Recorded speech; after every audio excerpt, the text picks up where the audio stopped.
Good morning all of you. मैं Bhimsen Rajput, diet प्रवक्ता एटा।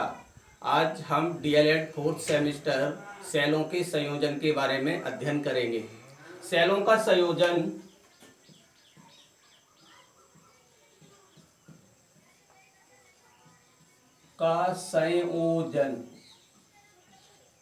देखिए, हम लोग जानते हैं एक सिंगल सेल से हमें उतना करंट प्राप्त नहीं होता जितनी हमें नीड है, क्योंकि हमारी जो टॉर्च होती है, बैटरी होती है, उनमें बहुत सारे सेलों का कॉम्बिनेशन होता है। हमें हायर करंट प्राप्त करने के लिए हम सेलों का कॉम्बिनेशन करते हैं। तो यहाँ पर हम 3 टाइप्स ऑफ कॉम्बिनेशन है। Number first series combination, number second parallel combination, number third mix combination. आज हम सबसे पहले सीरीज कॉम्बिनेशन के बारे में स्टडी करेंगे। सेलों का सीरीज कॉम्बिनेशन, श्रेणी क्रम।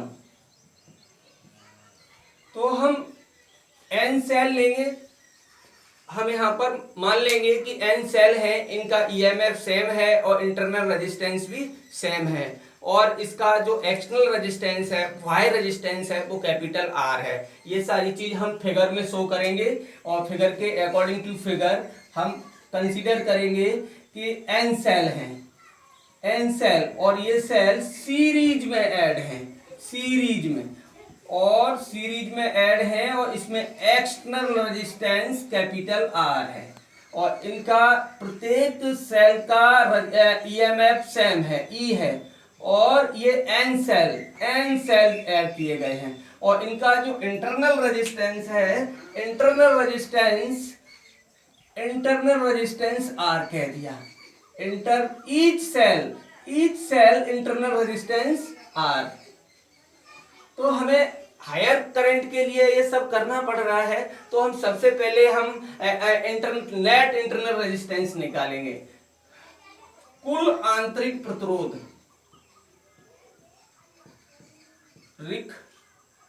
प्रतिरोध, सेल का कुल आंतरिक प्रतिरोध कितना हो जाएगा? R plus R dot dot dot N तक, तो ये हो जाएगा एन आर। तो कुल सर्किट का प्रतिरोध, परिपथ का कुल प्रतिरोध, परिपथ का कुल प्रतिरोध कितना होगा? एन आर, ये इंटरनल रेजिस्टेंस हो गया, और एक्सटर्नल रेजिस्टेंस कितना है? External resistance R. तो ये हो जाएगा एन आर प्लस आर। तो हमें करंट फाइंड करना है। करंट इज इक्वल टू होगा,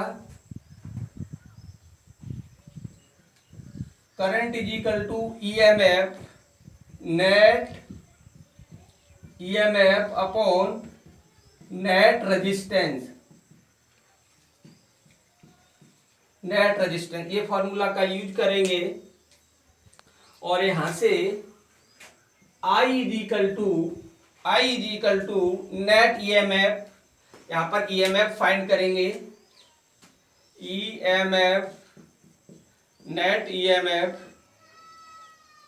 ई, तो ये हो जाएगा E dot dot dot N तक, तो ये हो जाएगा एन ई। तो current I is equal to हो जाएगा N E upon net resistance circuit, N R plus R. ये हमारा फॉर्मूला बन गया करंट का। यदि हम यहां से नंबर फर्स्ट केस कह सकते हैं, केस नंबर फर्स्ट, यदि एक्सटर्नल रेजिस्टेंस हायर है इस सर्किट का, R is very very greater than N R, तब यहां से हो जाएगा I मैक्सिमम, करंट मैक्सिमम होगा एन ई अपॉन आर, क्योंकि आप जानते हैं कि इनका जो एन आर है, सेल का रेजिस्टेंस हम निगलेक्ट कर देंगे comparing to external resistance of circuit. External resistance of circuit हम जो है निगलेक्ट कर देंगे इंटरनल रेजिस्टेंस को बाहर रेजिस्टेंस के कंपेयरिंग, तो हमें मैक्सिमम करंट प्राप्त होता है। और सेकंड केस सेकंड,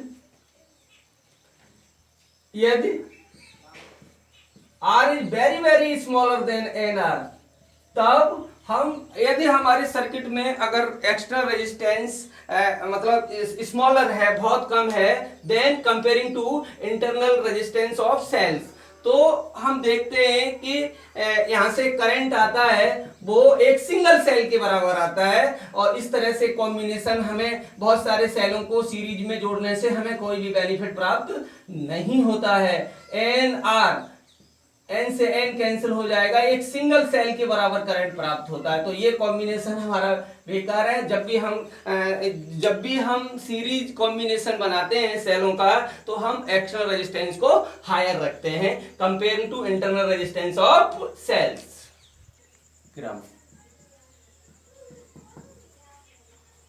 तो हम पहले फिगर बना लें ना।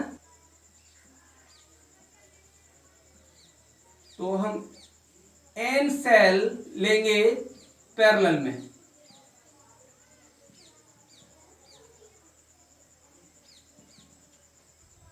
N cell, each EMF capital ई,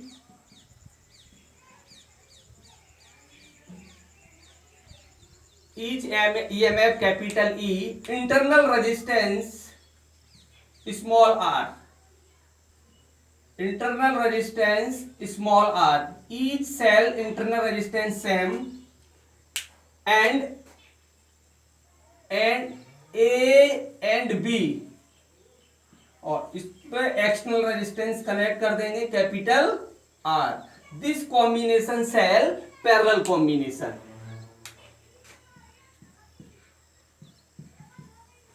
तो इसमें हम भी इंटरनल रेजिस्टेंस सेल का निकालेंगे। इंटरनल रेजिस्टेंस सेल का आंतरिक प्रतिरोध,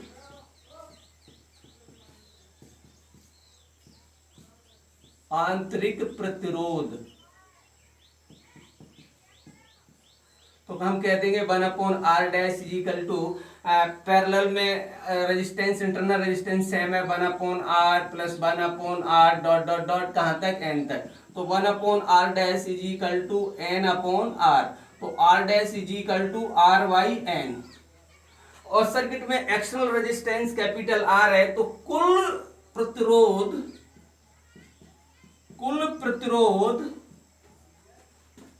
परिपथ का कुल प्रतिरोध, परिपथ का कुल प्रतिरोध R' plus external resistance RYN plus R। EMF आप जानते हैं पैरेलल में ईएमएफ तो ई ही रहेगा, सेम रहेगा, पैरेलल में ईएमएफ सेम रहता है। तो ईएमएफ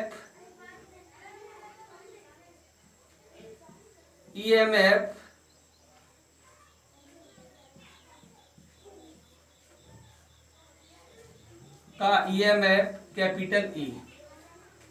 तो यहां से current I is equal to EMF upon net resistance. तो EMF E, net resistance RYN plus capital R। ये हमारा फॉर्मूला बना। कंपेयरिंग फर्स्ट केस फर्स्ट, यदि RYN is very smaller than capital R, तब I E upon capital R upon N को हम neglect कर सकते हैं। अगर ऐसे कॉम्बिनेशन में करते हैं तो आप देखते हैं कि ये जो करंट प्राप्त हो रहा है एक सिंगल सेल के बराबर करंट प्राप्त होता है। तो इस तरह से कॉम्बिनेशन हमारा बेकार रहेगा। एक्सटर्नल रेजिस्टेंस को हम कैसा करेंगे, स्मॉलर रखेंगे than internal resistance of cells. तो सेकंड केस, यदि Rn is very greater than capital R, तब I is equal to E upon R upon N, और ये हो जाएगा NE upon R। This is a maximum current. इस तरह के कॉम्बिनेशन रखते हैं हम। पैरेलल कॉम्बिनेशन में देखते हैं कि जो एक्सटर्नल रेजिस्टेंस है वो कैसा होना चाहिए, कम होना चाहिए than comparing to net resistance, internal resistance of cell, तभी हमें मैक्सिमम करंट प्राप्त होता है। Thank you.